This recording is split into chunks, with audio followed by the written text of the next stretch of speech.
Hi everyone. Today we're going to talk about progressive overload. Just going to get right into it. So progressive overload, I think, is a very misunderstood concept, and behind mechanical tension, it's probably the second most important one to consider, because progressive overload gives us feedback that adaptations are occurring from our training.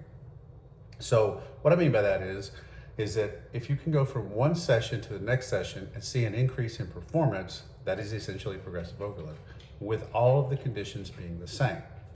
And that is where people get really confused, because I think the confusing part for most people are the two words, progressive and then overload. So they think of overload as adding stuff to the workout, which does happen, but it has to happen because adaptations occurred, which allowed the addition of things in the workout. I'm going to get to that.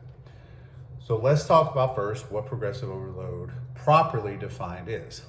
Progressive overload properly defined means under the same conditions as the previous workout, we are now able to achieve either more repetitions with the same load that we used before to the same proximity to failure, or we're able to add load and have the same amount, do the same amount of repetitions, again, to the same proximity to failure.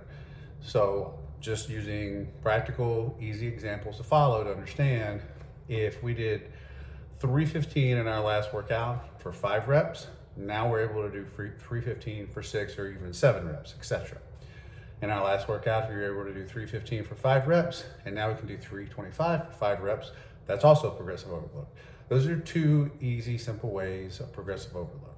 Now, one of the ways that consistently gets brought up as a means of progressive overload, probably the most common one, is to say adding sets to your workout is progressive overload.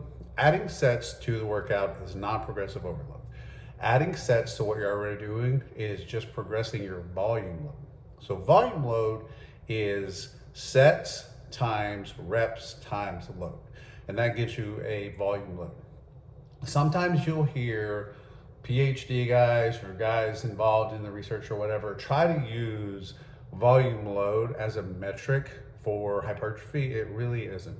And again, I know that you guys will hear guys you think are scientists or educators or PhDs or whatever will try to equate volume load to hypertrophy, and it really is a fairly useless metric. I'll get in a minute to help you understand when it can be used.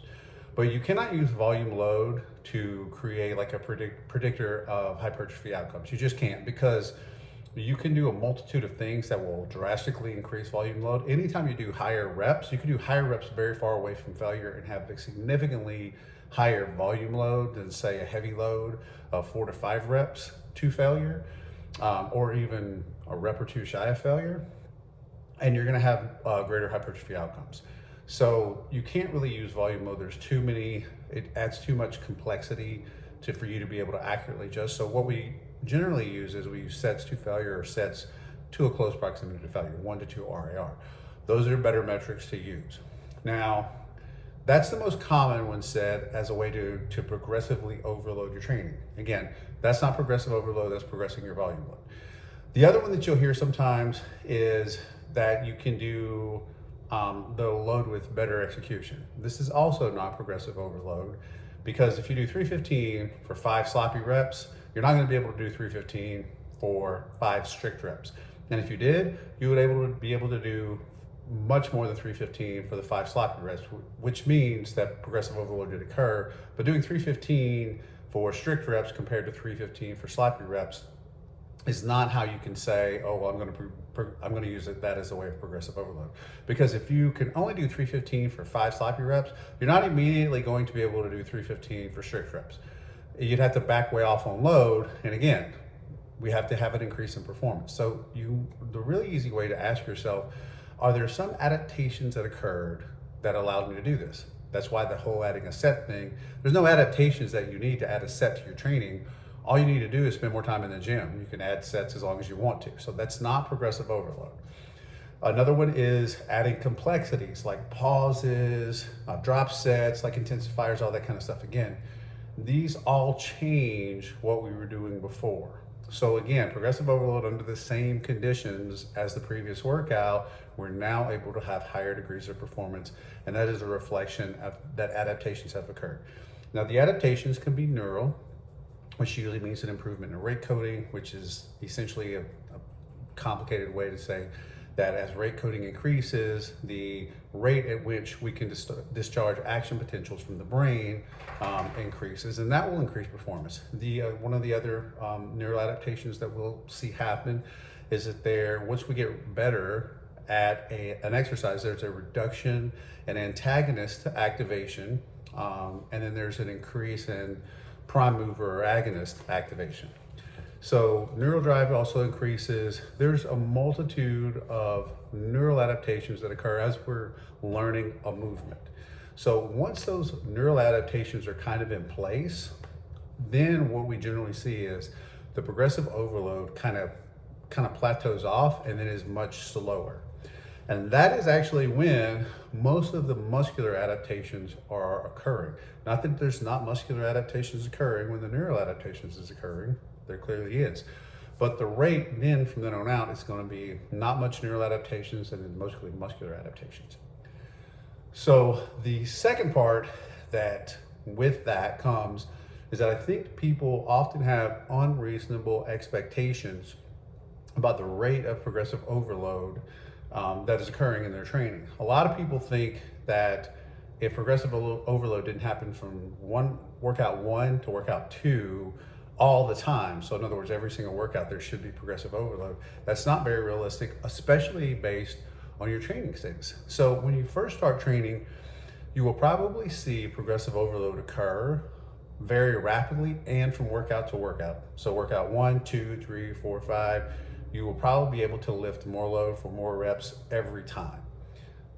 Then as you've been training consistently in an intelligent and hard manner for, let's say 6 to 8 months, progressive overload, especially if you are continuing to use the same exercises and get better at them, progressive overload is going to slow down significantly. So as you start to exit that noob stage and get into the intermediate stage, you will see a slowdown of progressive overload naturally occur. So most of the neural adaptations will have happened. Again, we're talking about really using kind of the same motions, the same exercises. So the learning curve kind of had now starting to plateau off, and we're actually learning how to do these exercises in a more effective manner. And then we also are starting to climb up the motor unit recruitment pool. So when we first start, we have a large deficit of motor unit recruitment. So we can't really recruit the largest motor units that we actually are able to, because we haven't actually created the necessary muscular adaptations and the strength demands needed to continue to climb up that motor unit recruitment pool. So we have a large motor unit recruitment deficit. As we begin to get more trained and we start to get stronger and have those neural and muscular adaptations, then the body's like, oh, you're able to recruit more motor units, and now I'm going to give you access to larger muscle fibers. And then we're able to produce more force, and then we're able to see higher degrees of strength expression.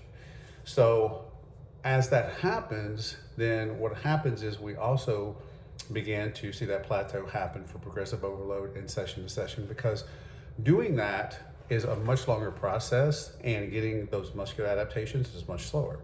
So as you start to learn motions and movements, again, that really starts to plateau off. And then as we go into the phase of where we're trying to create more and more muscular additions and more motor unit recruitment, then that comes very slow. So as you start to get out of that intermediate stage into the advanced stage, progressive overload will be even slower. So then you're talking about progressive overload happening at a much slower rate. And I'm just going to use myself as an example because I can't speak for every other well-trained guy, but I don't see progressive overload happen, but maybe, so if I go 3 or 4 workouts, I'll expect to maybe add 1 repetition to an exercise. So let's say it's an upper body day, and I start out with a push. So I'll expect to add a little bit of load or a repetition here or there, maybe every 3rd workout, maybe every 4th. I don't sweat if it's not happening super fast. And then again, I may have to work for a very long time for 1 for one extra repetition. That's pretty normal. So as you get to beginner, intermediate, advanced, the rate of progressive overload has a nonlinear relationship. So it's going to actually start to go up. It's going to go like this, and then it's going to plateau off. So beginner, intermediate, advanced, like that right there. And then you're going to have that plateau that's going to occur, and you're going to hit your, your maximum probably within 4, 5, 6 years. And I'm talking about being natural of training, and then progression will be very slow from there on out. I'm not saying you cannot, because somebody will say I said you cannot progress. You can progress for a very long time, 15, 20 years. It's just very slow at that point, very, very slow. So kind of like most of the largest percentage of your muscular adaptations will come in the first year to 18 months of training. That'll be when the fastest rate of progressive overload is also occurring. The other question that I get asked all the time is that if I'm in a cut and I see progressive overload occurring, or I don't see progressive overload occurring, does that mean in the former that I'm actually adding muscle? And in the second, if I don't see progressive overload occurring, or I even see a regression, does it mean I'm losing muscle? And in both instances, the answer is not necessarily to either. So you can see progressive overload occurring during cut, and it doesn't mean that you're adding muscle. It could, but the issue is the magnitude of the addition would be very, very, very small, unless you're a noob, or unless you're coming back, you were detrained. So you have to fit one of the descriptions of people who can see a significant degree of muscular accumulation while fat loss happens. And generally that's noobs, people who are detrained, people who are doing their first cycle. And then I would say probably that fits within that spectrum is people who have been training but have not been training very hard or very intelligently. So they can probably see some as well. But for the most part, even if you see progressive overload happening in a cut, it could mean that you're adding muscle, but it also depends on the complexity of exercise. So a more complex exercise will have a longer learning curve. So you will see some of those neural adaptations continue on for a little bit longer. So if you're doing squats, I actually consider squats to be a little bit more challenging, I think, than most people often realize. Squats can take a long time to really perfect your movement patterns on that. So if somebody was barbell squatting and they had not been doing a lot of barbell squats, or hadn't been barbell squatting at all, they could actually have a long period of time during a cut where they see progressive overload occurring with the barbell squat just due to improving those coordination patterns. So it doesn't necessarily mean, depends on the motion you're doing. Is it highly stable? If it's a highly stable exercise, then the learning curve clearly for learning that exercise will be much shorter than a more complex exercise. So the progressive overload in terms of neural adaptations will be relatively quickly, just over the course of probably a few workouts, maybe a few weeks. So it all depends on the exercise, and of course your training status. So it doesn't mean you are, but it's definitely a good sign if you're in a fat loss phase and you're still seeing progressive overload occurring. So at minimum, it's still a very good sign that you've got good adaptations going on and you're clearly not losing muscle. And that's the most important aspect, is to retain all the muscle that we have in a cutting phase. Now, the second one is, if I don't see progressive overload occurring in a fat loss phase, does that mean I'm losing mass? No. If you can still perform at the same level, then you're at least keeping the muscle that you currently have. If you see a reduction, then it could mean that there's a multitude of other factors going on that are contributing to your reduction in performance in the gym. For example, very low, super low carbohydrate diets, and like keto or carnivore, et cetera, so forth and so on, will make it so that excitation contraction coupling failure is going to be more prominent in your training. And what that means is that the largest fibers won't actually be able to achieve mechanical tension or produce force due to the fact that excitation contraction coupling failure is occurring due to those very low carbohydrate intakes. My buddy Chris Beardsley has some really good infographics on that particular topic.